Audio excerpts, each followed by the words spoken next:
Good evening, everyone.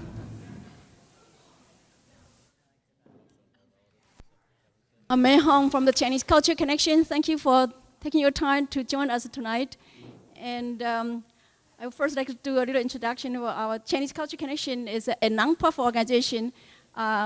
We created our cultural awareness about Chinese culture and at the same time to help our Asian immigrant population to retain their cultural heritage and at the same time to become confident and able to navigate their environment in American society so they can be a contributing member of the citizens. So tonight, our this is civic engagement that we have all the collaborating effort with our community groups that we have Malden Reads, we have Mass Senior Action Council. we have an association of American Arab women, and we also have a Brave Life, North Shore Hispanic Association. This forum is in part in our ongoing voter education effort to help our voters make informed decisions and learn more about the candidates, and so that they can be more actively engaged in the community. So I'm not going to say anymore. I would like to have tonight's moderator, Marsha Monan, started. Thank you so much.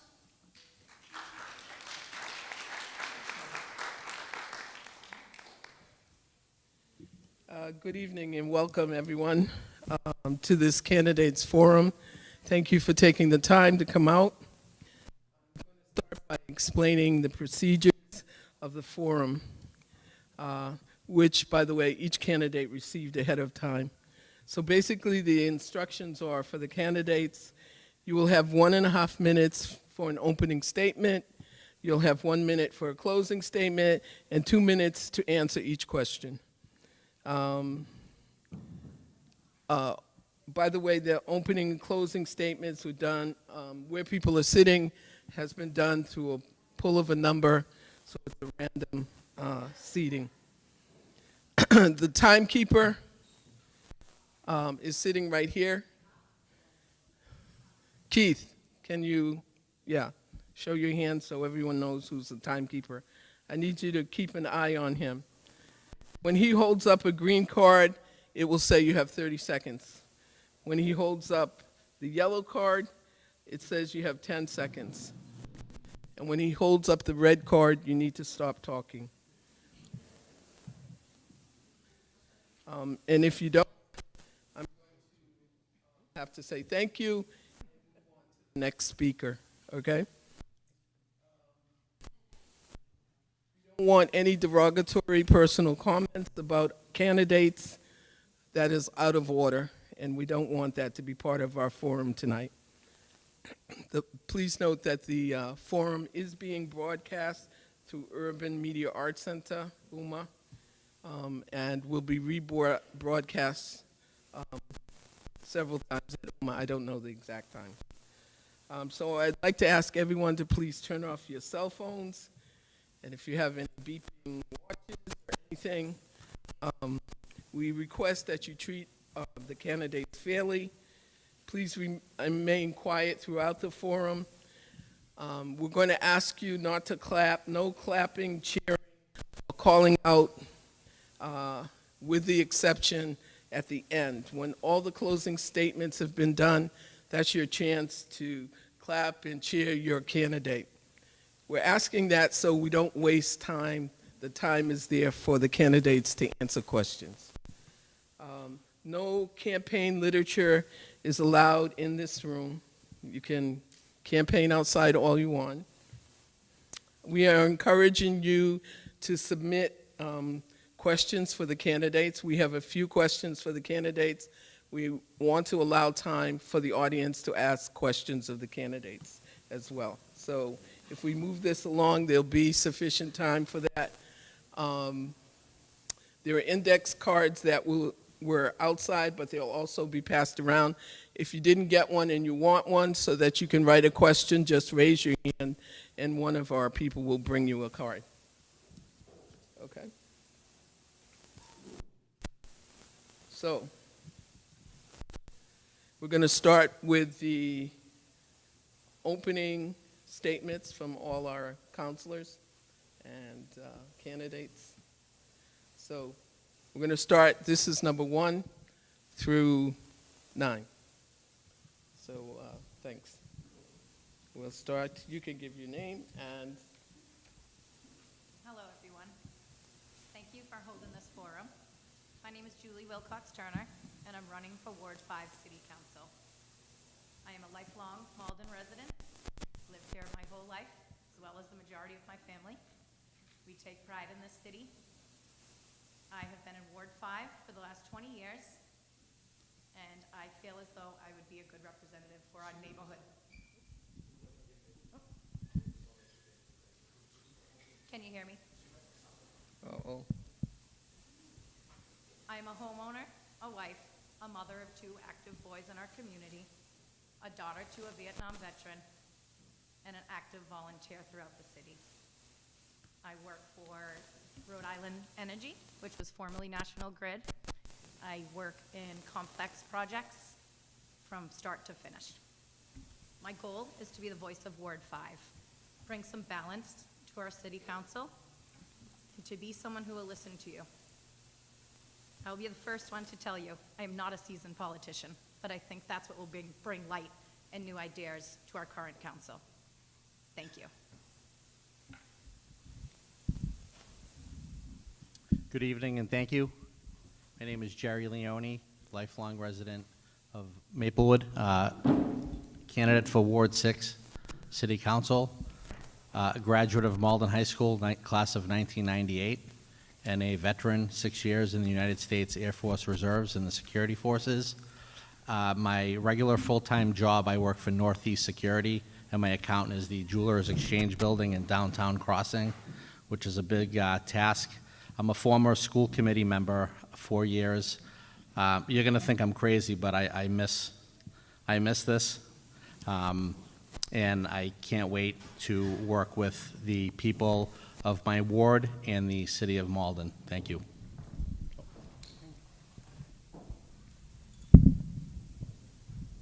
Thank you so much. Can everybody hear me okay? No. No, okay. Well then, switch mics. Okay. Thank you. Put it back, maybe. Thank you so much. I want to first start off by thanking everybody who put this forum together. I know that it's a lot of work and it's important work to bring civic engagement to our community. I'd also like to thank everybody in this room for coming out tonight and everybody watching at home. My name is Ari Taylor, and I'm running to be the Ward 5 City Councilor. I was born and raised in Malden, actually in Ward 5, and my husband and I chose to stay and raise our 3 kids there because we do love it. I am running because I believe we have a dynamic future ahead of us, and we need leadership that listens and brings the voices of everybody who calls Malden home with them. Representation matters, and that's what our elected officials are, your representation in our government. I bring with me years of commitment to our community in various volunteer roles, as well as years of experience in leadership, community building, and collaboration. I currently serve as the chair of the Malden Democratic City Committee, the board president of UMA. I'm a small business owner, and I've testified at the State House for both child marriage and for changing real estate laws to favor buyers and help with that process. I'm also a mother, a caretaker, and a resident of this city, and I'm ready to get to work and would be honored to represent Ward 5. So I ask for your vote on November 7th. Hi, thank you all for hosting this event. My name is Sheila Rachels, and I am running for Ward 2 City Council. I have been born and raised in Malden, particularly Edgeworth. Oh, yeah. Thank you. I'm born and raised in Malden, grew up in Edgeworth my whole life, and as a resident, I have noticed how hard it is to have your voice heard at City Hall, and so that's why I want to address some of the transparency and communication gap issues in the city. My background is in library science, so having accessibility of information and providing that transparency is very near and dear to me. And with my candidacy, I want to focus on bringing neighbors together more and enhancing our community bonds through community-focused events and improvements, like bringing block parties into our area to help support our local businesses and increasing the walkability in our city. So addressing the issues with potholes, broken sidewalks, and just getting people out and meeting each other more. But through my work in Friends of the Malden River and the steering committee, being a steering committee member on the Climate Action Plan, I am very focused on addressing our environmental needs in our area, so I hope I can count on your vote November 7th. Thank you.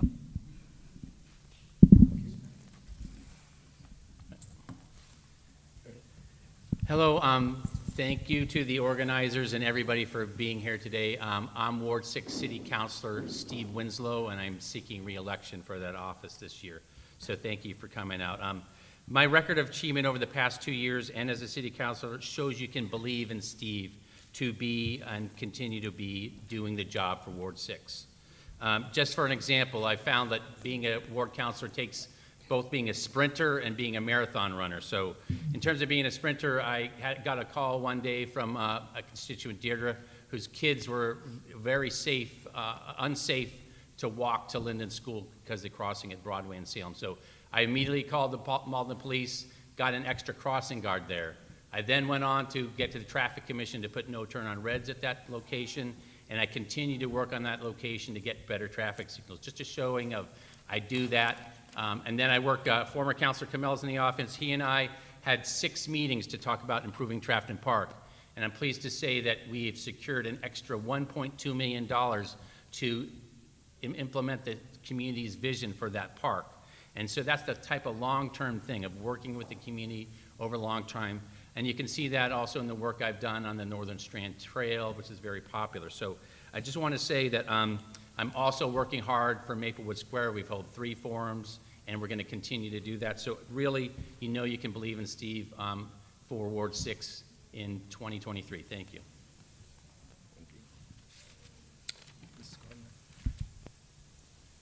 Good evening. My name is Paul Condon, and I'm honored to stand before you today as a longtime member of the Malden City Council. It's been my pleasure and privilege to serve the people of Ward 2 and all of Malden, and I am here to humbly ask for your support once again. As we gather here, I want to take a few moments to reflect on our shared journey. Our city has faced challenges, celebrated victories, and shown together. But there's been much more work to do, to be done, and I'm here to finish what I started. First and foremost, let me express my gratitude to each of you. Your voices and concerns have always shaped my decisions on the council, whether it is advocating for better schools, safer streets, or affordable housing. I've always listened with an open mind. Today, I want to highlight 3 key areas that remain close to my heart. Public safety. I have and always will work tirelessly to keep our neighborhoods safe, whether it's by supporting our police and fire department, working to have 5 speed signs installed, an extra traffic light installed, or whatever it takes so that our kids, family, and seniors don't have to worry about being safe at home or on the streets. Thank you, Councilor Condon. They stop? Yes. You have just been red carded. Thank you. I read slow. Thank you, Council. First of all, thank you for the Chinese Cultural Connection and all its partners for hosting Can you this speak event. a little louder? Oh, Bring the sorry. mic a little right to you. So thank you. I am Peg Crow, and I have the distinct honor of representing Ward 1 on the City Council. just for a quick reference, Ward 1 is actually a large area, and it goes from Center Street, which I can only imagine will be a topic tonight, from Center Street all the way up to Everett and Medford. That includes the DPW and the fantastic Riverworks project that's going to happen. And from the train tracks on Commercial Street all the way over past Ferry Street in the Eastern Bank. So we have quite a large area in Ward 1, and it really is a mix of commercial, industrial, and residents. People kind of forget about that. They think about, one area over another, but it provides great opportunities, but it also provides challenges to balance the needs of all these different sectors. So professionally, I work for the YWCA Malden. Oh, shoot. It's been an organization that's been serving the community since 1927, and actually it's the work through the YWCA that I got interested in serving, and being in a unique position in a nonprofit to connect some of our clients with city services. That's why I wanted to get more involved, and then I get to now connect some of our residents with YWCA and other nonprofits in the city, and I feel like that connection just really supports our residents, and I hope humbly ask for your vote. I am unopposed, but this is an important job, and I hope I get your support. Jeez, I really appreciate that. Good evening. Can you hear me? Is this on? No? All right, we'll swap it out. Yours was on. I know, now we... Is that better? Oh, that's really, okay. Sorry. Well, good evening, everyone. I want to first start off by thanking our hosts tonight. It's amazing to see such a diverse coalition of groups hosting us. I also want to particularly thank the organizers for offering language interpretation so our multilingual voters can participate in this forum. I think that's amazing. And lastly, I just want to say thanks for letting us who are unopposed still participate. It's a great opportunity, for the community to be able to hear what our vision and values are, even if we are uncontested. So my name's Amanda Lenahan. I am the Ward 3 City Councilor. I'm running for re-election for my third term. I was first elected in 2019, just a couple months before the pandemic hit, which was a bit of a whirlwind, but I'm really proud of what we've been able to accomplish these last 2 terms. A couple exciting things going on in our ward. Probably the top 2 would be the redevelopment of the Malden Hospital, which has been vacant and an eyesore for over 20 years, and we are about to, just this month, take down the old buildings and break ground on a new behavioral health facility, and we're also going to be adding a new city park there. The other thing I would say it's pretty exciting in Ward 3 is we're about to start on a multi-year project to turn the old district court into an arts and culture center to serve the whole community. So I'm very honored to be representing Ward 3, and I love this job. I love representing Malden, my adopted hometown, and I thank you so much for your support, and I ask for your vote on November 7th. Thank you.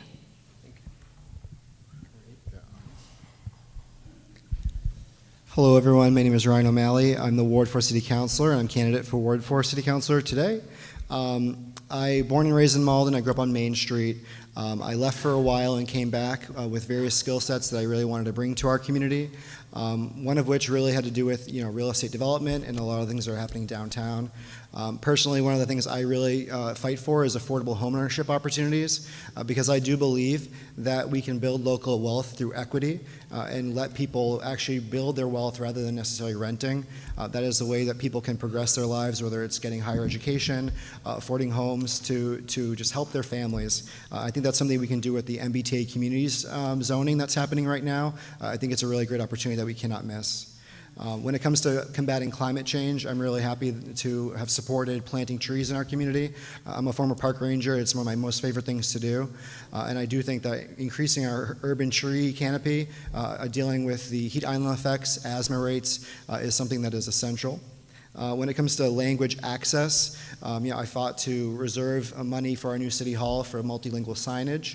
That is something that the city is still looking to implement. We now have a language access officer. We've made so much progress, and it's been great working with my colleagues really pushing those things forward. Me personally, I'm a former board member of Malden Arts, so expanding public art in our community is also essential. And I think that's something that we can focus on. But I do want to highlight that this is not a marathon, it's not a sprint, it's a relay race. So it's been really helpful as I've had more things going on in my life with school to be able to pass the baton to other counselors. So Ryan. thank you. Thank you all for your opening statements. We're now going to move on to the question portion of the forum. You'll have 2 minutes to answer each question. The questions are being posed by members of the collaboration. We're going to start with Jody, who's going to ask the question. Thank you, Jody. Thank you, Marcia. Thank you to all the candidates being here. I'm Jody Zalk. I'm a representative from Malden Reads, which is an organization that's involved in the community in many areas, including civic education and community engagement. So the first question this evening is, what do you see as your ward's #1 priority for the coming year, and how do you plan to address that on City Council?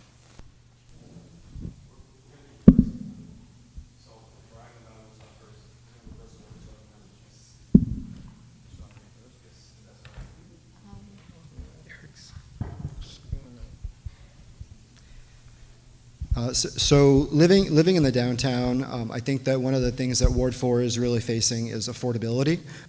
It's really affordability in the entire city, but so many of the luxury apartment buildings that have been built have been in Ward 4.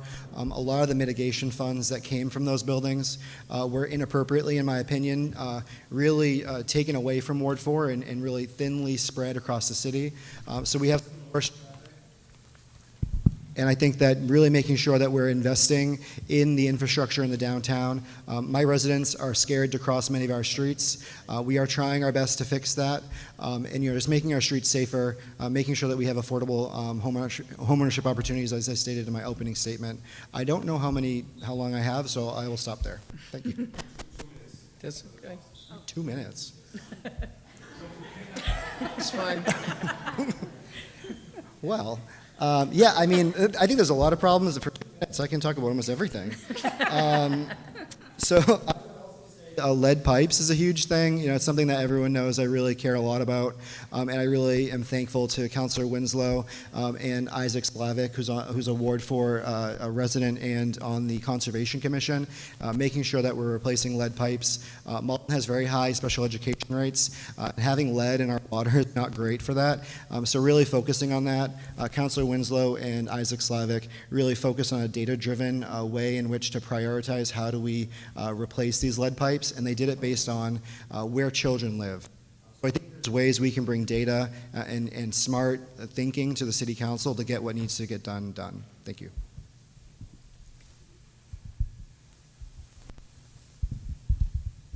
Okay. All right. Thank you.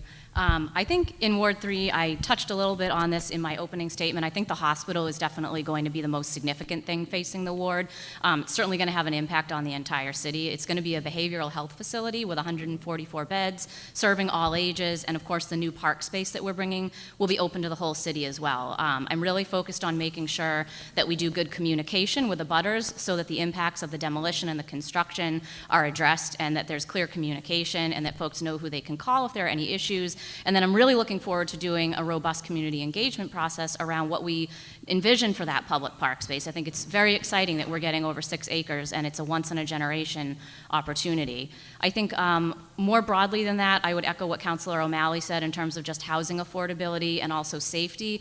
I want to make sure that Ward 3 is doing our part to comply with 3A, which is a new state law that requires us to create new zoning districts where housing can be built. And I also want to make sure that I'm listening to the voices of our BB school community and our Malden High School and other school and caregivers to make sure that we can get our kids to and from school safely. On a much broader scale, I think as a city, hands down, the biggest issue is going to be shoring up our commercial tax base. That's going to affect all of us, and I want to make sure that Ward 3 is part of that to the greatest extent that we can be. Thank you. Thank you. I think for Ward 1, as I said before, we do have a mix of commercial, residential, and industrial.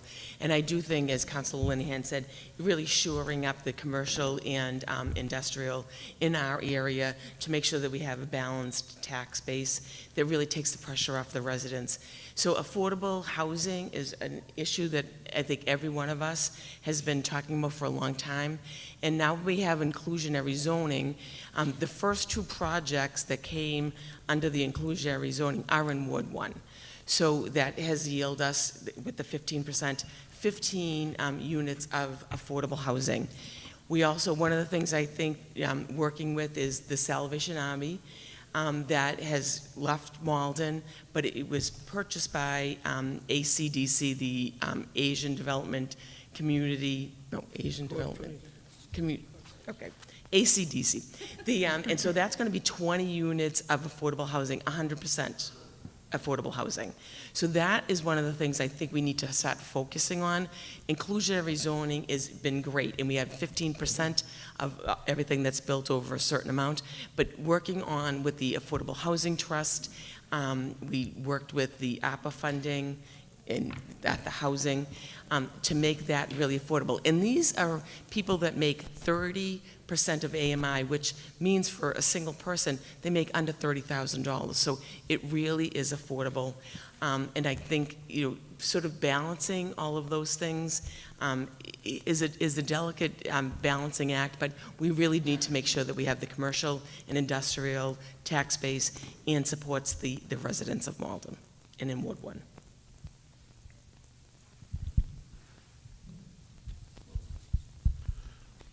For us in Ward 2, we've started some major projects that I think it's very important that we move forward and finish them up. Number one, of course, being Deva Park and the green space that we've saved there and the trees that we've planted. And it's really passive recreation for a lot. It's just not teams playing there. The tot lot's completely new, benches throughout the park. We finished phase 1 and phase 2, which will have a grand opening next week on the 12th. We also have still a lot of work to do. We've replaced gas lines, we've replaced lead lines, we've replaced so many that hundreds of lead lines have been replaced. And just today we completed 5 more streets of streets that had lead lines, and they were replaced. And years ago you covered over the street without thinking about what you're covering over. Today, the city council, it's more important that you do the non-glamorous stuff, which is what's underneath the ground, the gas lines and the lead lines. So we still have a lot of work to do there. We've repaved the streets, and we've really improved the streets and sidewalks in the area. So we hope to continue to do that. So I thank you for inviting me here. Thank you. Yeah, for Ward 6, for the past 2 years, we've been struggling to make sure we make that Maplewood Square remains the vibrant center of our community. We're dealing with a big threat. We've lost 3 restaurants in the heart of Maplewood Square. We lost residents there, and there's a strong possibility that those buildings will be demolished. So I've been fighting. I fought first to delay any demolition. That still hasn't happened after 2 years. But I also wanted to be focused on positive things. So one of the things I worked to do is form the Future of Maplewood Square Committee, and I would remain committed to doing that. Councilor McDonald has helped on that, as well as Councilor Murphy and residents. We're focused on making sure that Maplewood Square remains vibrant. And what we've done is I worked with our Office of Strategic Planning, Community Development, to get the Metro Bridge project team from Boston University to bring 32 students to work with the community, help us hold 3 community meetings, meet with all the businesses in the square, and we're working on the results of that community forum to create a community vision. And what we're already talking about is making sure we brand Maplewood Square better so that people know when they're in Maplewood they're better.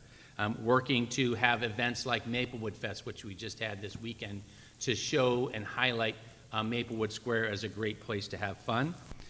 We're looking at supporting businesses, even talking about doing some incubators and just making sure that residents know and support the square and continue to work on all those things. So that is the biggest crisis, and I will continue to be committed and follow through on all those things going forward. And I'll be the voice of the residents, an independent voice for the residents in Maplewood Square. Thank you.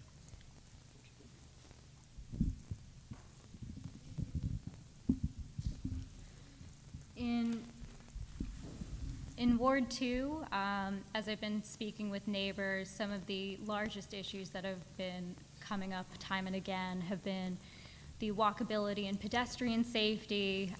There's a lot of speeding cars in our neighborhood, and so this is something where we need to really look at how we can implement safer crossings, update our traffic light infrastructure. I know that's going to be a bigger topic with some of the bike lane work, but other areas include, as I've been going door to door, people were just surprised that a candidate was coming up to them and talking to them, and so having that transparency and communication is something that people really want, and they just don't feel like they're heard.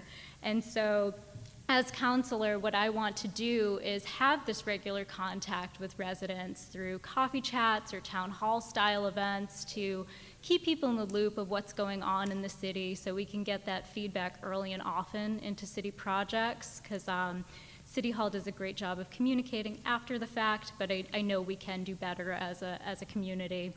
And and just also have that regular touch points of just hearing from the people, like, what do you guys want to see addressed? What improvements would you like to see done in our neighborhood? Because I feel that we haven't really had these questions asked of us.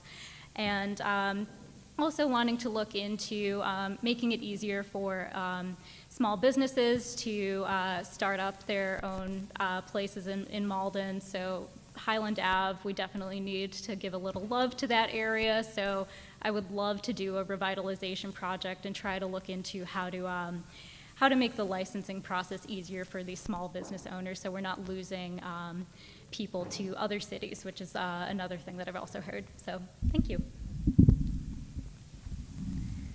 Thank you so much.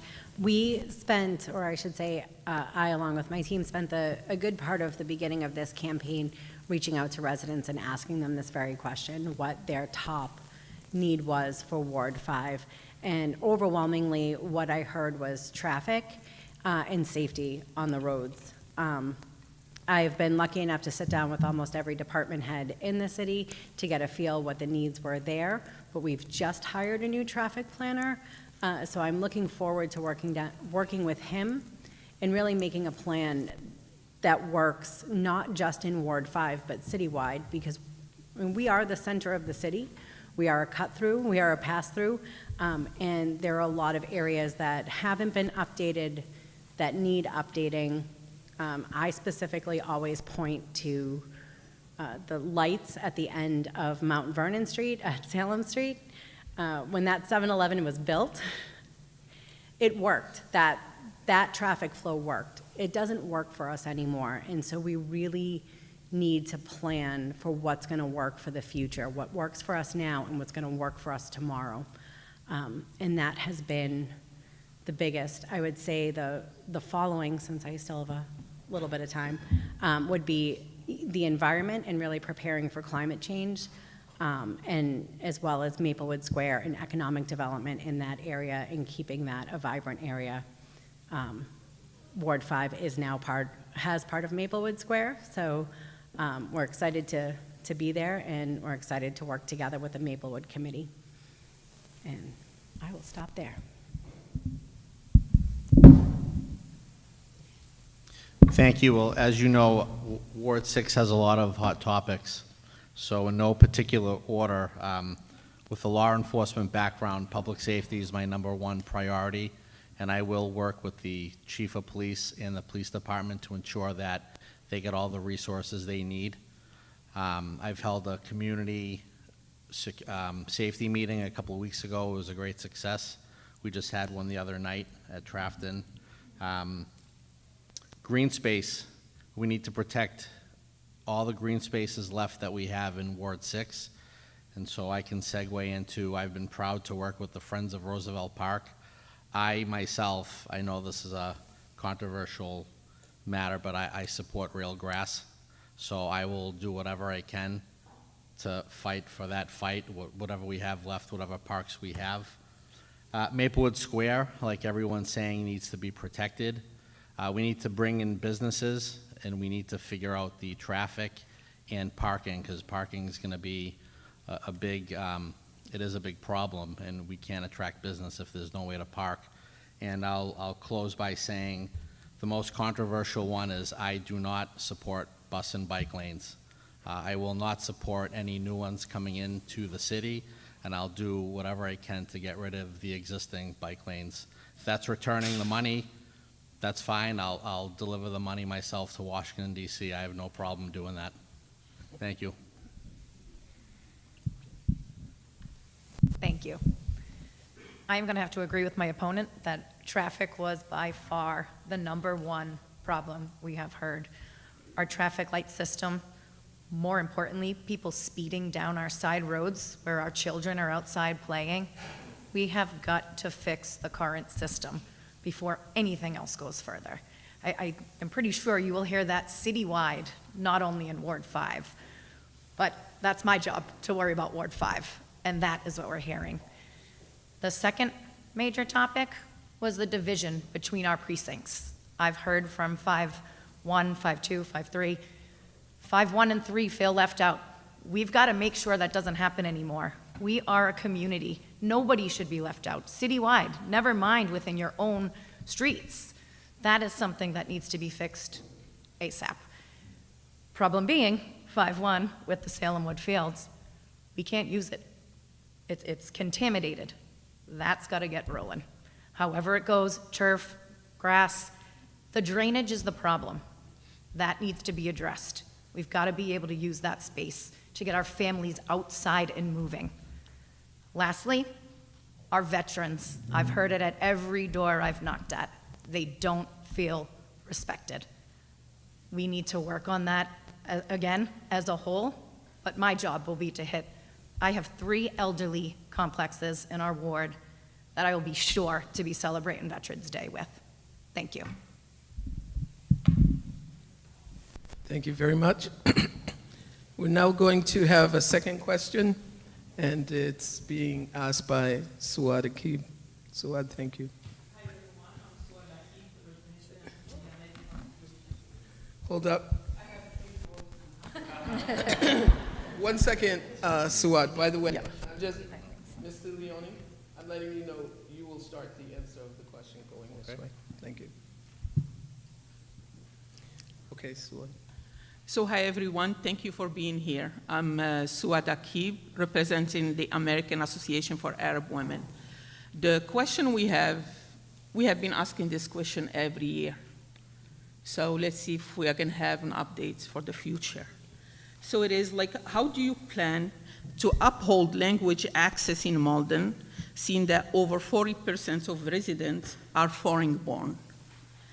For context, the many languages, including Arabic, are not able to be understood when translated on the city website due to lack of cultural relevance and incorrect translation.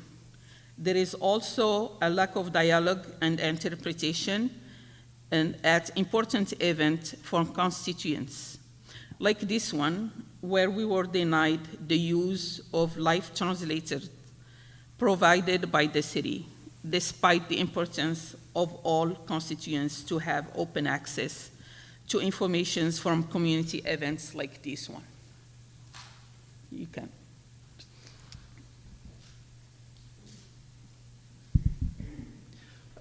Can you hear me? Thank you for the question. Obviously, with the languages that are spoken in Malden, we need to do a better job in representing the languages. I'm not on the city council, so I think one of your questions was people being denied access, that shouldn't happen. I think I've been off the school committee for almost 6 years, so I don't know what the language, what they teach now, but that should be updated. If they're not teaching Arabic, maybe that's something that they should look into. As far as in City Hall, maybe they should have when people go in, a monitor where you can choose a language and so you can understand people, but everybody should be included and no one should be denied in anything. Thank you.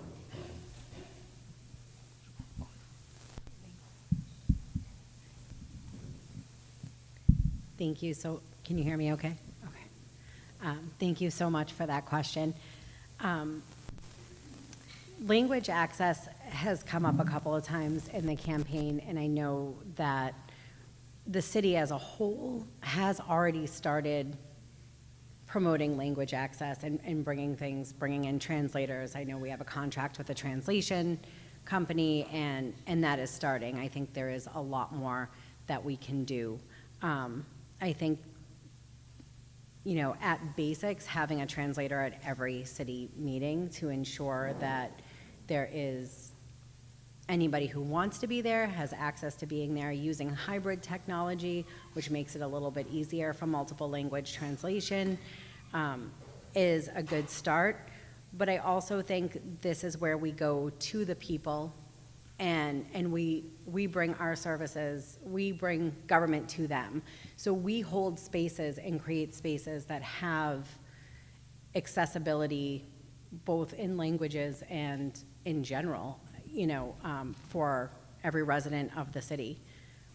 I would like to see our website updated, that it is actually readable. It is 2023, the technology is there, we can get to it, we need to do the work, and it's the work that I look forward to doing.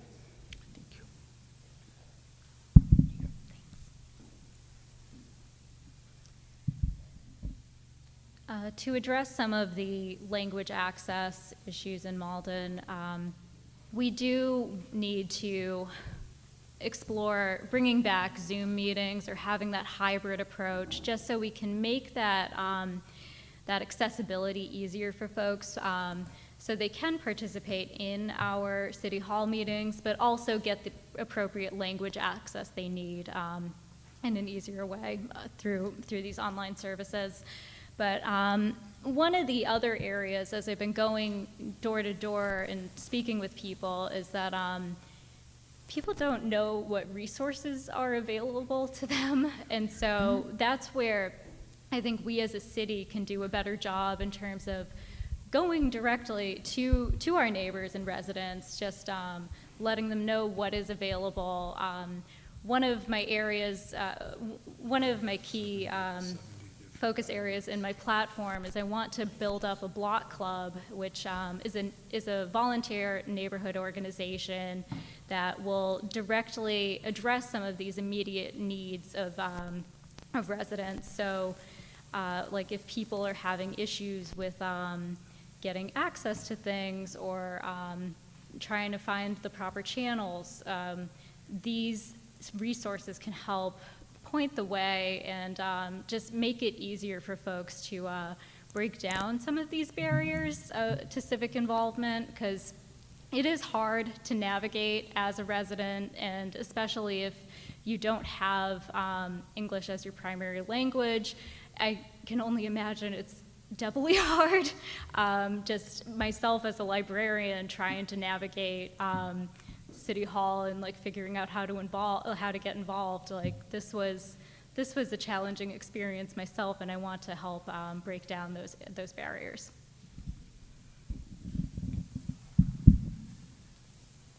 Thank you, Saud, for the question, and thank you for your continued advocacy on this issue. I know I've been it's my 6th year on the council, and we've been making progress, but we still have a lot to go. And I also have to say, with 70 languages, over 70 languages at our high school, this is something that we're always going to be striving to do better with. So some of the things we've been doing is, I know personally in Ward 6, I've done several things, is our Maplewood Square forums.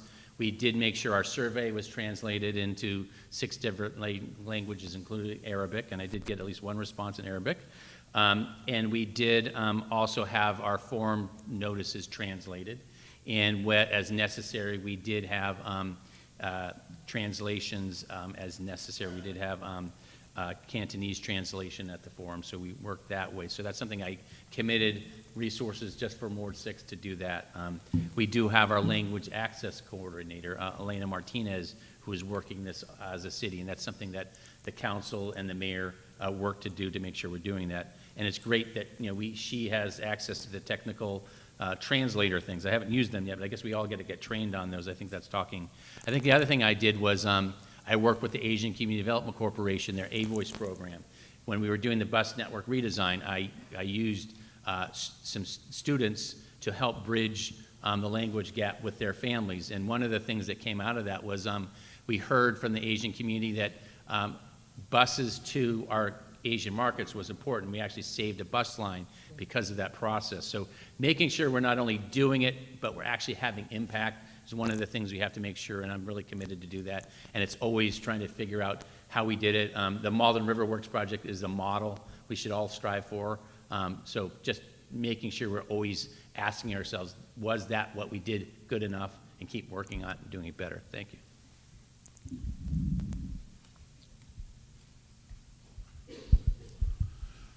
Thank you very much. This is, without question, a very difficult problem to address.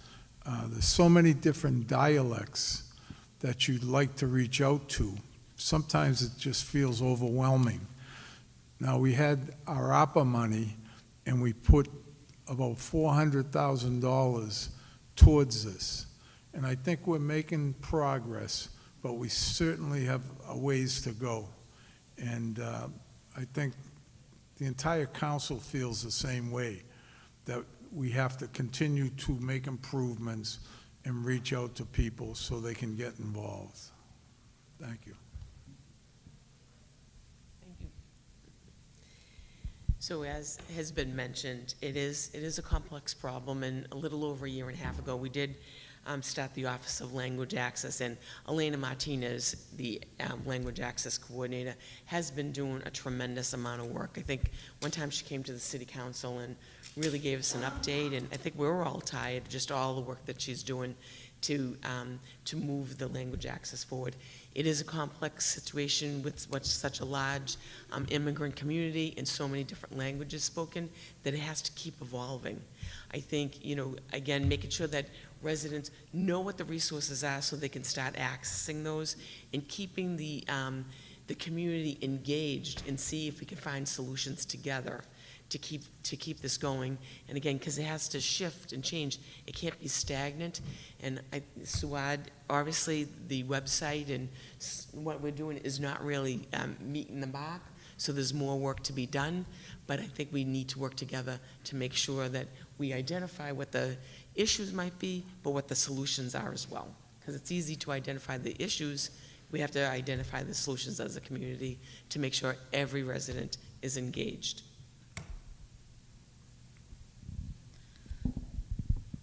Thank you. I think it comes down to community engagement. As I think back to some of the things that we've done on the council and in partnership with the state, a lot of it really came down to what a lot of folks in this room were asking and advocating for us to do, from transliterated ballots to hiring a language access coordinator. Those are things I was proud to support as a counselor. There are also things that I'm proud to do in the projects that I handle in my ward. For example, when we've done the outreach for the future of the courthouse, we did do in-language surveys in multiple languages. We also did focus groups. I think reaching out to the community and working hand in hand with the community groups that represent different languages is so important. I also think that moving forward, there's probably more that we could do, and I appreciate the question, not just for tonight, but also thinking back to previous cycles. It does come up a lot, and we are not moving fast enough. I think as a council, As much as the tools I just talked about are helpful, I think that we should probably be translating our agendas at a minimum and posting them online. I know we've talked about using things like Google Translate in the past. That is honestly just not acceptable. We need to be doing better than that. I know as a candidate and in my day job, I have a lot of experience paying for professional translation and interpretation. It's very accessible. It's available on the state procurement contract. It's something that we can really readily access. So I think that there's something that we could do, and it wouldn't be a very heavy lift for the city to ramp up what we do in that regard. And then I will just say, as a ward counselor that really has my entire neighborhood feeding into one school, which is the BB school for K-8, I see the schools as a model. We, on our side of town, have one of the fastest growing Arabic-speaking populations, and I see what our school has done to reach out, and I'm sure at the high school level, there are models there too, just to reach out to the community, to have liaisons that can communicate with our families and caregivers, and then what the school committee does as well. I'd like to see the council do a little bit closer to what they do in terms of offering interpretation in their meetings. Thank you for the important question. I once went to a training a while back when I first started as a city councilor, and I heard the saying that language access is as basic as turning on the lights. If you walk into a building and all the lights are on, how can you possibly expect to get around and operate effectively? In walking into City Hall or into any city building, without being able to speak the language and without being able to go to a resource that speaks your language, it's extremely hard to, it's like walking into a building with no lights on. And that's how I've always thought about it. And, you know, I think that y'all know that I have tried my best on the city council. I've been on the city council since 2016. We have come very far, but where we were was a really, really horrible place. There at the time was bigotry, racism, and xenophobia openly and blatantly being discussed at city council meetings in the wrong way. So I don't think that we've gone to where we needed to be, but we have come pretty far. That's no longer acceptable. I'm so thankful to people in this audience who have come to city council meetings and called out that type of behavior. I do think that it's something that we have a zero tolerance policy for. That's first and foremost. When it comes to me, one really low-hanging fruit that I did, I was the first candidate to have my transliterated Chinese name placed on my ballot. It was a simple thing to do.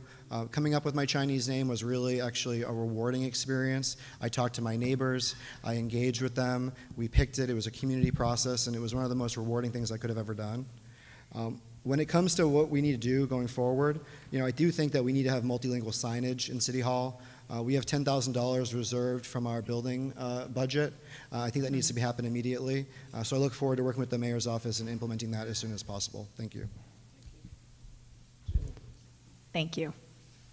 First, I want to say that I think Malden has done an amazing job with going from where it was to where it is today. For me, community involvement is the most important thing. I think what I would like to see is volunteers who are willing to communicate with the people in our community that need assistance. Personally, while I was outdoor knocking, I fortunately have a friend who speaks Spanish, one who speaks Portuguese, another one who speaks Haitian Creole. I brought them with me so that when we knocked that door, we could hear what the constituents of Ward 5 wanted to say. It was by far my favorite part of door knocking. Thank you. Thank you. We'll move on to the next question. Eric Key is going to read that question. Oh, is this one? No, this. I think this is the one that works. Sorry? Hi guys, my name is Eric Key. I'm a recent graduate from UMass Amherst. I just graduated with a business degree, but something else that really helped me survive these 4 years is really my community engagement, civic engagement as well. I just did my honors college thesis in civic engagement and was able to try to work with the language office and bring more language ambassadors and more dialogue to the city. But the question I have today does not really involve that, but rather it has to do with the zoning around Malden. So I was wondering what you guys' response to the MBTA zoning decision is and how you guys plan to allow the zoning to be equitable for the lower income constituents of Malden, considering the impacts on the different zones around Malden. And just for more context, I think this decision is very important to our community because it impacts many, many stakeholders. And I do not believe there's enough plain language access or even translation services for the people in Malden to really understand what is happening and to provide insight for us to really make decisions and understand what the impact of these decisions will be. So I'd like to know what you guys' priorities are when it comes to choosing a zone and what stakeholders are at the forefront of your decision. Thank you. Amanda, we're starting with you. Sir. Yes. Of all the ones to start with me first, this is what Sorry. I'm actually okay with. I worked on this in my day job in full transparency, trying to get this passed. It's not a perfect solution, I know that, but for anybody watching who's not familiar with it, 3A is basically a new state law that requires cities like Malden that have transit service to create zones around their train stations that are housing ready. It's not a production mandate, it's a zoning mandate, so we have to create zones where housing could go in by right, which means they wouldn't have to get any type of special permission from the city. I do support this as a tool to help us get to where we need to go as a city. I don't think it is by far the best or the only tool. In terms of the question about how do you engage communities that are most affected, I will say that we are required to do some public forums, but I think that we should go above and beyond and do more than we need to and utilize live interpretation for all the most widely spoken languages in the city. In terms of my ward, I very much want to make sure that we do our part. What I represent is basically from the Oak Grove and Malden Center train stations to the west. The line goes pretty much right down where the tracks are, and it straddles where Ward 4 and Ward 2 come together. So when I'm out talking to my residents, I've actually been very surprised. A lot of them want to make sure that we are participating and that the zoning isn't piecemeal or choppy. They really want to see a zoning solution that takes, for example, parts of Summer Street and looks at entire blocks holistically and does things that make sense for the community. For example, bringing in some commercial and some housing. Unfortunately, this tool doesn't allow us to build a high proportion of affordable. We can do some affordable, so I think that we need to comply with this and then immediately pivot towards doing more of the 100% affordable type developments that Councilor Crowe and I have been collaborating on at the former Salvation Army site. Thank you. And I agree, actually, with the MBTA zoning. Again, the only thing that we can count on is the 15% inclusionary zoning that we have already in place. And so I think we do what we have to do to comply, because we have to do that, but really to work more diligently with the Affordable Housing Trust to do the 100%, to pick and choose really where it fits right in 100% affordability. Also, I do think that home ownership is, affordable home ownership is where the next steps are. I checked today, there's 57 vacant and foreclosed properties registered in Malden. If we could even get a fraction of those that through the Affordable Housing Trust could purchase, fix up, and sell as affordable home ownership, deed restricted, I think that's how it's not producing more housing, it is using the housing that we have. We have to produce more, of course, but it's using what we have to its best and highest use. And I think that's how we comply with the MBTA zoning, but we really look to ourselves and the Affordable Housing Trust to see how we make this citywide, that it is affordable home ownerships in more units, like the Salvation Army unit. Thank you, Peg. To be honest with you, I still haven't decided whether or not this is good or going to create more problems for problem areas. They're talking about 3,000 to 7,000 units being added in an area that is already overwhelmed with traffic. And the time it takes you to cross Malden, everybody knows how ridiculous it can be. So I think we have to take a look at it. I agree we have to do what we have to do to comply, but that doesn't mean we have to bring on 7,000 more units in an area that surrounds this entire square. Because it's just going to be overwhelming, in my opinion. So I'll be listening carefully to the pros and cons on this in the future, and then I'll decide what we're going to do. Thank you. Yeah, so as part of the city council, I was assigned by Council President Murphy to be part of the advisory committee with the city staff. So I've been meeting via Zoom every couple of weeks with the consultant, our city staff that are working on this. I can assure Paul, we're not talking about 7,000 new units, much more modest proposals focused around the T station.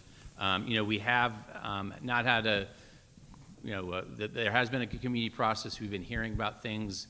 We worked to make sure we made, it's a complicated decision that we're being asked to make, and we tried to simplify that and make it clear. I tried to make sure it was clear to the residents, like, do you want it in these 5 places? I think we had 8 locations. We used that information to kind of guide us. So we're working on, and we're working on that. I mean, so it's a difficult thing. I think we also, one of the things that has been complicated is the process has shifted. One of the things downtown, we really want to try to preserve for commercial businesses, but initially they wouldn't let us preserve that. I think I give credit to Councilor Spatafor and others to advocate to make sure if we're not going to do anything downtown unless it's mixed use. That has actually happened now. And so that's a good thing that we could have mixed use housing just like we have seen go up down here on Pleasant Street. That's the type of model we could pursue. The other thing I want to say is I helped write the ordinance for our Affordable Housing Trust. We are working to advocate to preserve that 15%. And one of the things I realized in that is that Malden is a place where people have been able to come, have a middle income, raise a family. We need to be intentional about keeping affordable housing, or Malden will not be the Malden we all know and love. So it's important we work on this. We can't ignore it. Thank you. Thanks.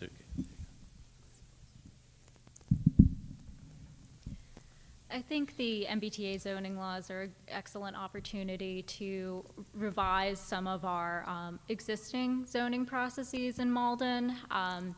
As I've been talking to neighbors, one of the issues was Malden's been built up over the years, and people are worried about it just getting built up more. And so I think that with this new law, we can explore using existing properties to help our elderly population age in place. So whether it's adding new apartments to existing housing, or in-law suites, or as Peg mentioned, the buying back foreclosed or condemned properties to sell as affordable residences.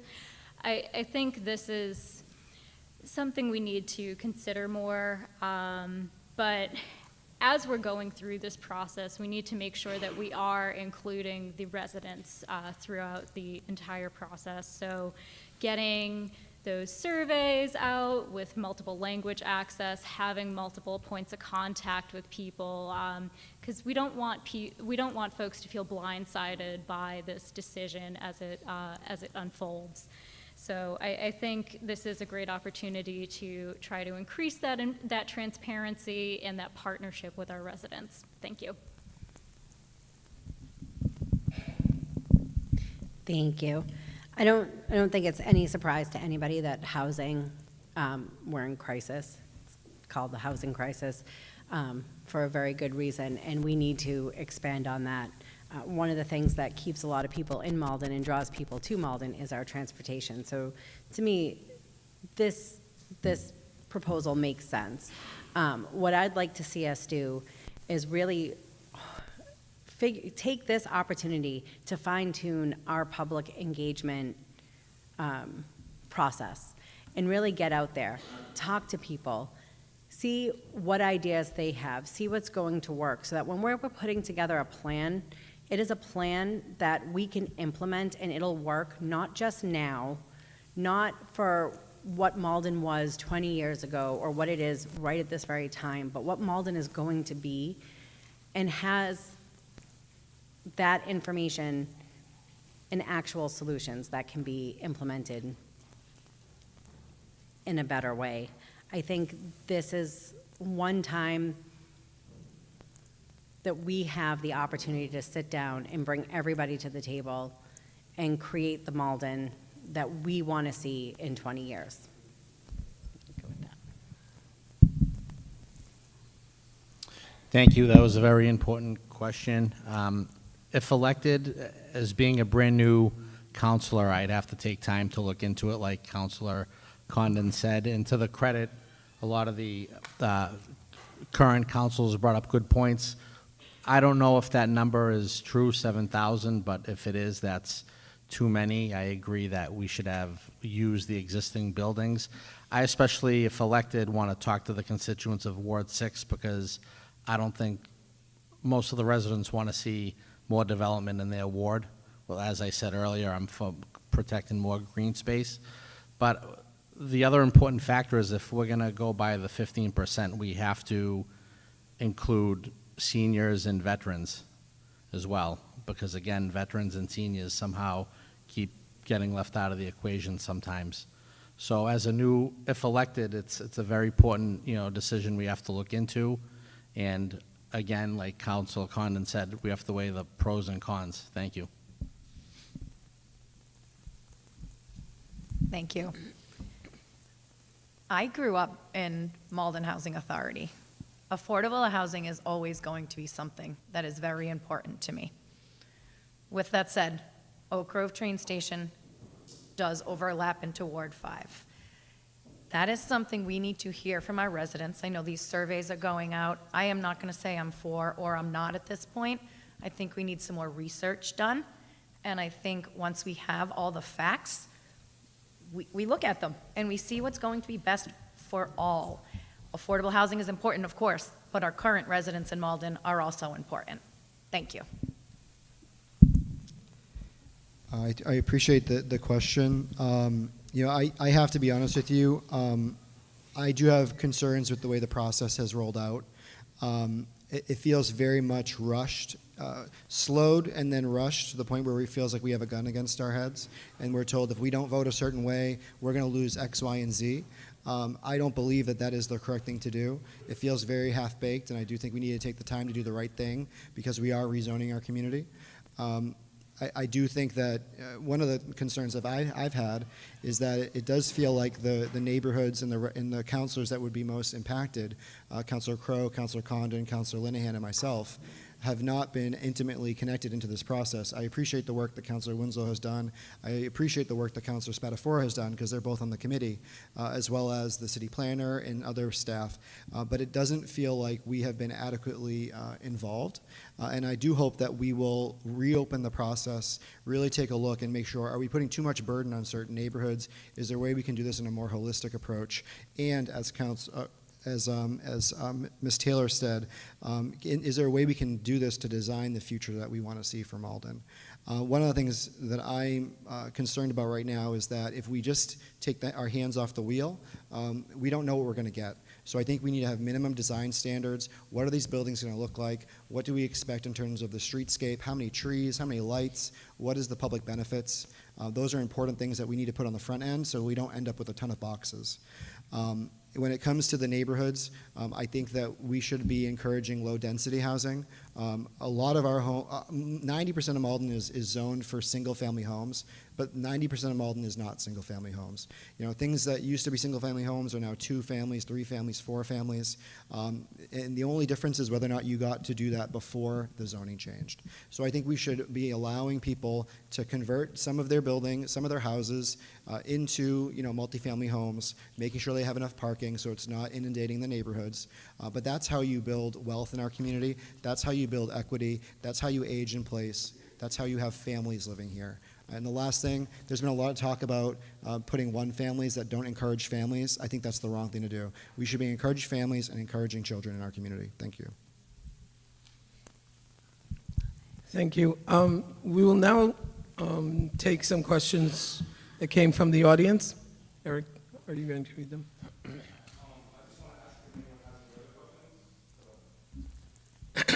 We'll see how much time we have.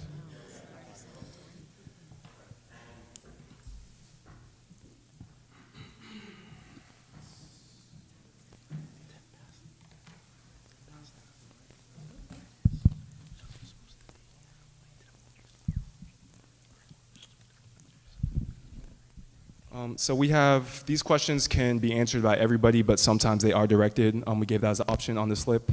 So sometimes people want to ask specific wards, especially 2, 5, and 6, considering they have a couple people running. So I do have this very quick question directed at Ward 5, controversial, as been quoted earlier today.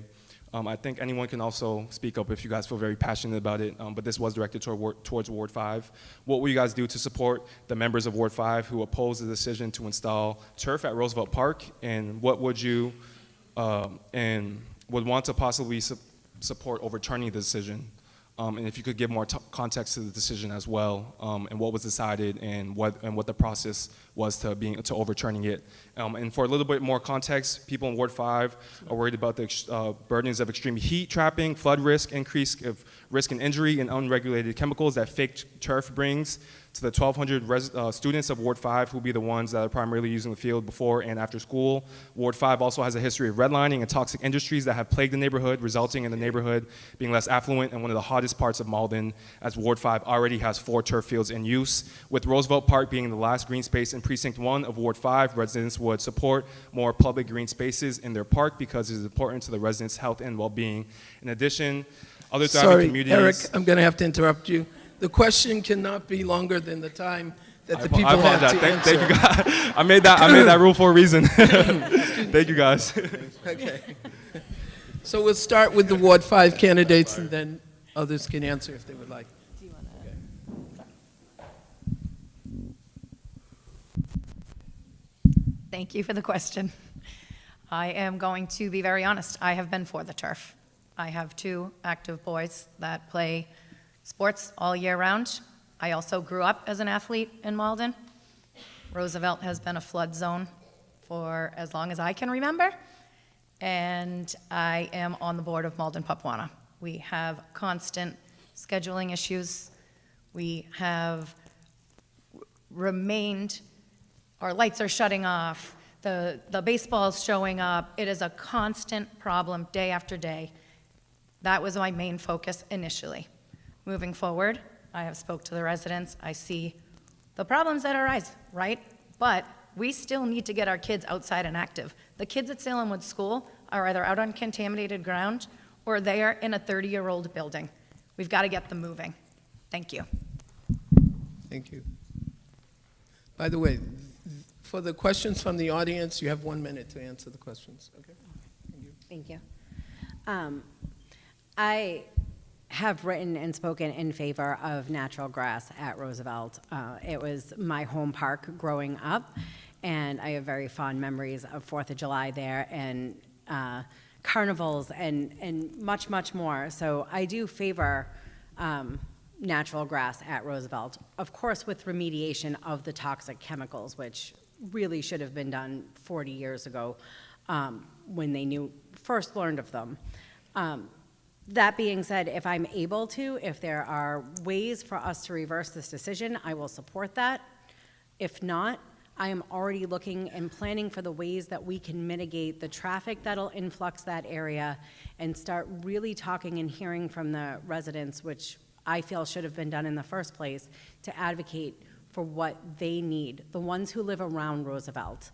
And I see the 10-second sign, so I'm going to stop there. Thank you. If possible, I would really like to answer also. So again, I'm a former student of the Salem Woods School, and I'm the only member of the City Council who has consistently at every point voted against. That doesn't mean that there are people up here who haven't also voted every time they had a chance, but this is something that is really important to me. But I do want to say, no matter what side of this argument you're on, I don't think that I think that both people are looking at the best interests of the children and of this community. But I do think that people are coming from definitely different perspectives. My perspective is it should be grass, and if we wanted to stop it, the way we would do that is rescind the bond. Last night at City Council, we met with our city treasurer, and we were rescinding various bonds that we hadn't sent out to actually take the money down, and I noticed that the Roosevelt Field money was not on that list. So I asked about it, and I discovered that the city has pulled that bond down. The city has the money to do Roosevelt Field. I don't know why it's not happening, but that is a hard question that needs to be asked of the candidates, including the mayor's candidate races. Thank you. Anybody else? move on to the next question then. So this one relates to language access once again. So we mentioned the ARPA grant, which was $400,000, and we see that grants aren't usually a long-time solution to a problem, and we see that the language office only has one worker, Alana Martinez. We love to quote her, but she's only one person, so there's only so much one person can do. You guys all mentioned that you guys would love to support language access, but we have a one-person office, so I was wondering if there's anything else you guys would be able to do in regards to really upholding language access around the city. Anyone can answer this, or no one can answer this? Thank you, guys.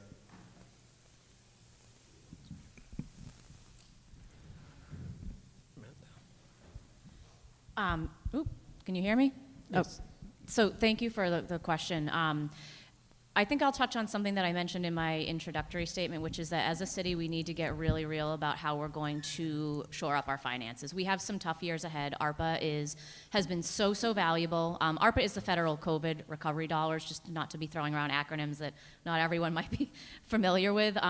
It's been a godsend, but it is sunsetting in a couple of years, and so as much as we've been able to do a lot, and I think we've spent it very wisely as a city, I think we have some real decisions ahead for how we're gonna sustain a lot of things.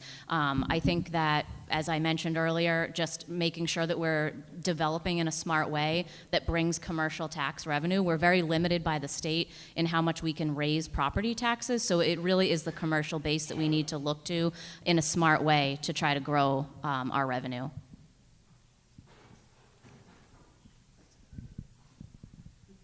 So good, nobody else needs to talk.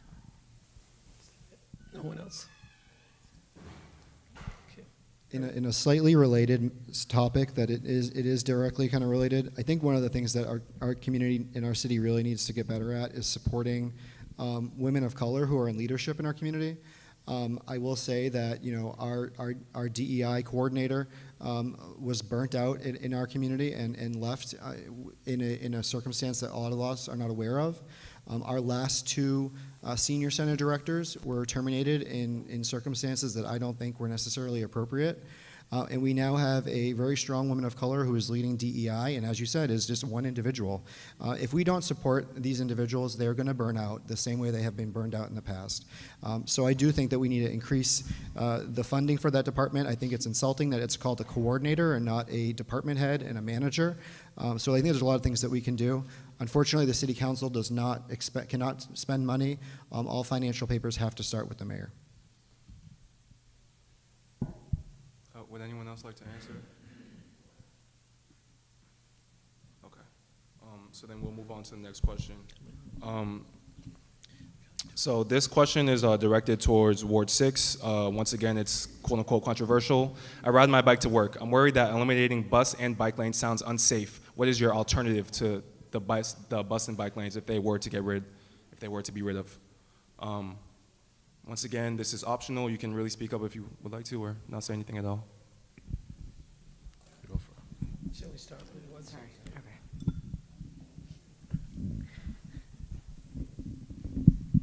Okay. As you can see from my tie, I've been an advocate for cycling in Malden for over 30 years since my wife and I arrived here and knew how bad it was. So that's not going to change when you vote for me for Ward 6 City Council.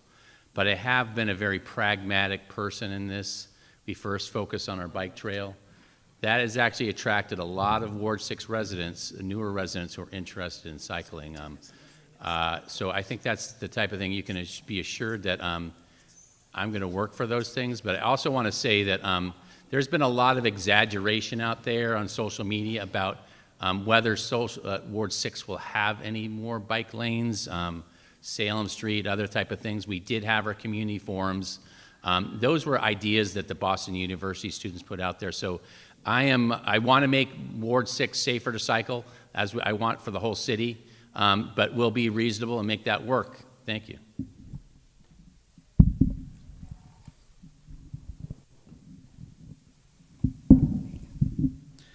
Thank you. The numbers just don't support the amount of bikes that are ridden for people that take it to school or work. So basically the bottom line is we're not utilizing the bike path that's there. I mean, we can get more bikes on that to keep the roads safe.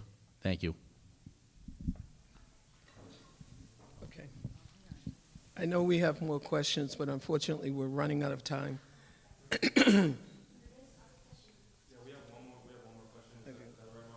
Sorry.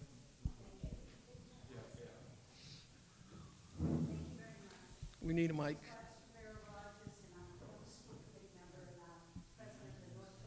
Could you please come to the mic? Sorry, Gladys. Thank you. My name is Gladys Rivera Rogers. I'm the president of the North Shore Hispanic Association and a former school committee member. And I have, anybody can answer this, but since we're running out of time, I'm going to direct this question to one person. You know, all I've been hearing about is that there's too much talk here about the different voices and gathering everybody's input. But how do you use that information to formulate your decisions on everyday issues? And how do you balance all the different opinions of 66,000 residents in the city of Malden?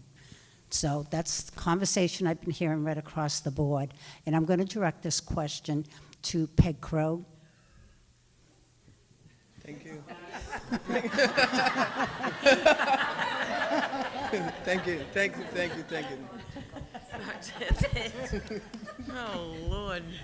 All right, we were all kind of wondering where that question was going and who was going to be for, but I really am take a much measured approach. I really do try to make sure that I listen to everybody, do my due diligence, everything sounds great in a soundbite, so you can't really work in a soundbite, so you try to scratch the surface just a little deeper and to see where these things lead.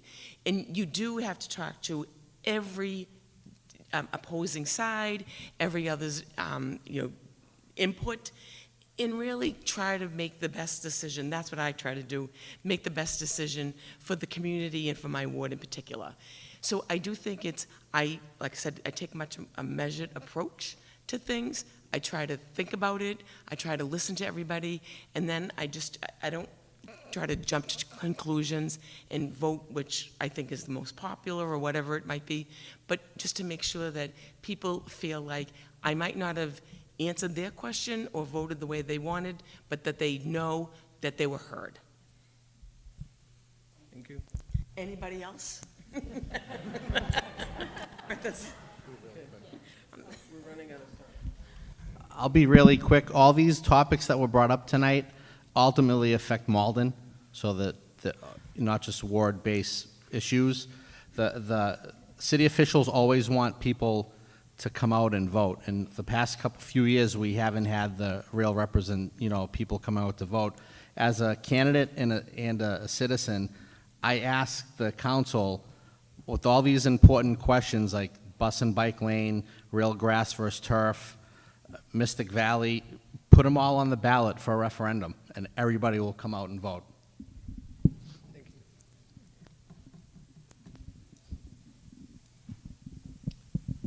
Yeah, one of the things, it's both listening and observing on making sure we create spaces where people feel comfortable about speaking and being respectful. So I was over in Linden Housing, which is now part of Ward 6, and just talking to people who felt that no one had knocked on their door for a while and not listening, or working with our Asian community and the students to make sure, as we're making important decisions about our bus routes, that that constituency is heard. So it's ever seeking more information and using that, but it's a combination of listening and observing and making sure we're making decisions not only for the most vocal people, but sometimes people are too damn busy to come to meetings like this. And so that's the type of thing. We really need to be thoughtful and working for the good of all Maldonians. Thank you. Thank you. 2 seconds. This is the last comment. All right. So I'm a librarian, so I love to do the research. But as counselor, I do want to, again, have these coffee chats or town hall style events, or just going directly to the residents to hear their issues and concerns, but mapping it to what is out there in terms of like being backed by data and like other research materials. But it's not something that maybe would be everyone would be happy, but it's just people want to feel heard. And so having these channels and avenues as counselor, making yourself available, I think is the most important thing, no matter how things pan out vote-wise. Thank you very much. We're now going to move on to our closing statements, and you have 1 minute for your closing statement, and we're starting on this side with Ari, moving this way. I get to start the easiest one. Thank you again all for coming here tonight and watching at home, and those of you who watch in the next days and up until November 7th. I hope I have earned your vote, or I hope I can earn your vote for November 7th. If I have not seen you at the doors, I look forward to seeing you out there over the next few weeks. And I would invite anybody who needs more information to reach out. You can go to ariformalden.com, and I look forward to seeing you. And thank you. Thank you so much for everyone coming out tonight and for the organizers putting this event together.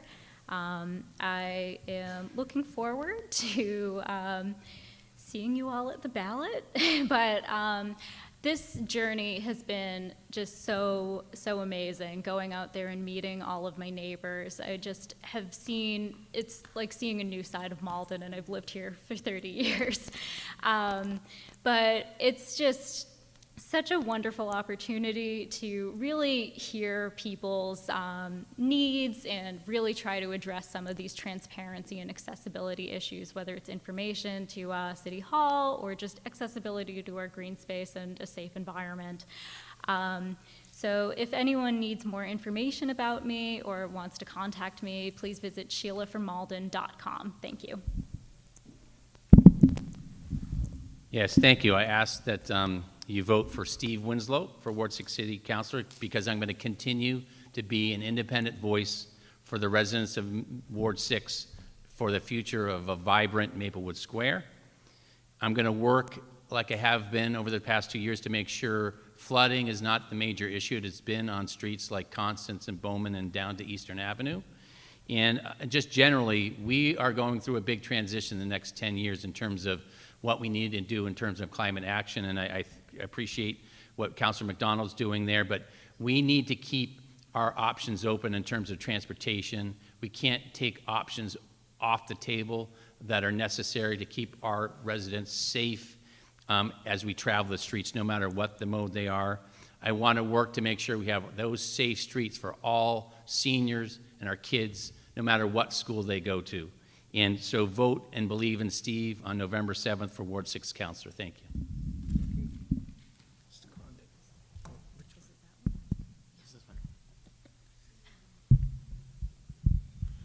I'd like to thank everybody for coming here this evening and listening to us. I hope we didn't bore you too much. But I just would like to continue working for the people of Ward 2. I got projects that I'd like to finish. They're not always glamorous projects, but they're necessary projects. I look at out there people like Maria Louise, who continuously replaces the lead lines that people just don't think about. But over 250 to 350 lead lines are replaced each year in this city. Like I said, it's not glamorous, but it's things that have to be done like that. And sure, you can overlay a street and everybody's happy, but what good is it if you have to rip it open again because you didn't replace the gas line underneath? Thank you very much. Thank you. Thank you. Again, thank you all for coming tonight. It has been my honor to represent Ward 1, what I like to call is Ward Wonderful. But As we see, we are moving in the right direction here in the city of Malden, but there is just so much work to be done. And I want to continue doing that work and to keep Malden moving forward. And I hope that I earned your vote on November 7th. Thank you so much. I want to once again just thank everybody who put this event together, and also really applaud all of my fellow candidates up here. Running for office is tremendously hard. It takes so much time, money, your family sacrifices, your day job sacrifices. I don't think any of us know what we're getting into when we pull those papers. So I really want to give massive kudos to everybody who's up here. Since I am running unopposed, I want to use my time to just encourage folks to vote. The biggest issue facing us on election day is going to be low voter turnout. If you come, bring a friend, bring a relative, bring a neighbor, bring somebody you've never even met before. Our turnout is going down year over year. My ward happens to have really high engagement and really good turnout, and we're still lucky if we get 20%. So show up at the polls on November 7th. Bring your whole neighborhood if you can, and thank you again for the opportunity to share a little bit about my candidacy with you tonight. Yes, I want to echo that. I want to thank the Chinese Culture Connection, thank MATV for hosting this. I can promise that when I'm reelected this November that I will continue to bring bold but pragmatic leadership to the City Council. I agree with Councilor Crowe that it does make sense to do your homework, and I've always appreciated that attribute that you bring to the council. It's been great working with you.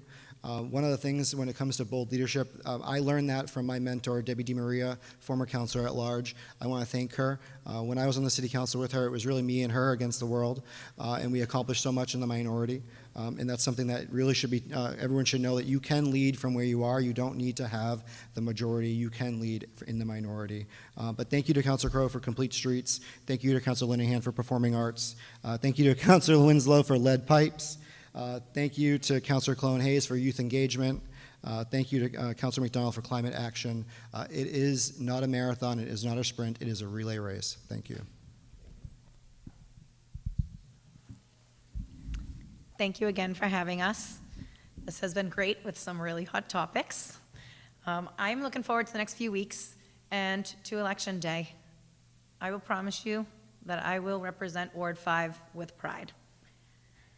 We have great history in Ward 5 between Dana Brown, John Furlong, Barbara Murphy. I believe I'm the next person to lead that ward.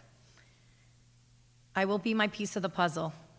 I will take care of my neighbors, my neighborhood. This is a ward race, not a state election. I will work together with the rest of the city council to make sure we can all put our pieces together and be a whole and be proud of the community we live in. Thank you, and I hope to earn your vote on November 7th. Thank you. I began this journey 10 years ago by being elected onto the school committee. It was an honor and a privilege. I hope to be elected again, come for a full circle in 10 years.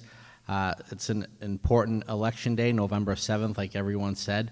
No matter who you vote for in any of the races, please come out. And I want to be the new voice of Ward 6, so vote for Leone on November 7th. Thank you. Thank you. We're going to close the forum now. Meg, could you come up? Have the last word. Come. Just want to thank all the candidates for their participation in this democratic process.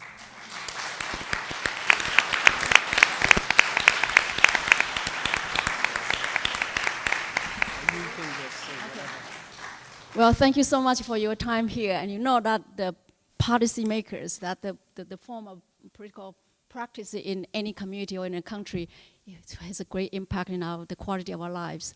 So having our incredible, candidates here sacrifice again your life to re-expose your time and your personal life to the community to serve is incredible, and I really kudos to you all. And at the same time, our audience, our voters, you are the people that the reason they are here. So your participation is really the key. We don't want to create a system that we become prisoner of our system. And today this is what happened. Looking at what happened in the White House, I feel that we should be the voter that speak and create the policy that works for us, not because the policy or the political drivers who are leading us, and we become the victim of whatever they try to do for themselves. So come to vote. Thank you, and be there.